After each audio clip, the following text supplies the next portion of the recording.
Welcome to Flick Tactics Week 8 updates. 12 more weeks to go. So here are the additions and changes for this week. Ashley added third art draft of Zareem, which is really good and it is really improved. Really fantastic work from Ashley. And Roger animated 4 mech units walking animation basically, and it's just a sample. He didn't integrated it in the game. And I did building panel, quick stats UI, fix some UI bugs.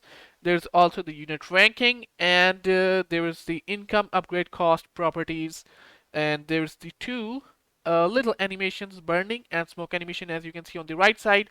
And I have also added unit rank indication art. So it's game time, and let's check out the game.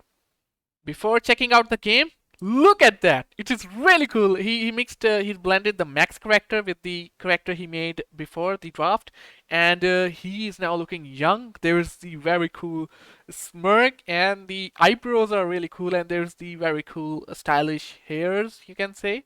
And yeah, I really liked it, and it seems like a go for me.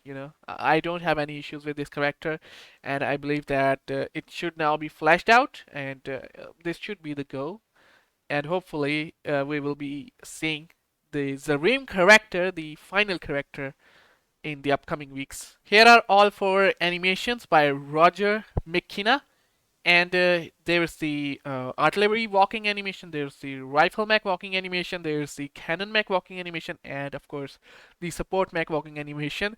All are really cool, and yeah, just 2 frames, really basic and really giving the effect of movement, which is what we wanted in this game. Here's the actual game. I click on versus, I click play, and as you can see on the bottom right, actually you can't see it.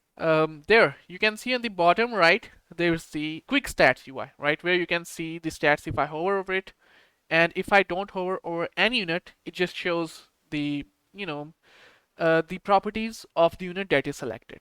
Just basic quick stats, and I think it's really cool. I can hover and see the stats for the things I hover on, and if it is selected, if I don't hover on any unit, it just tells me the stats for the current unit, which I can actually see some of the main stats here.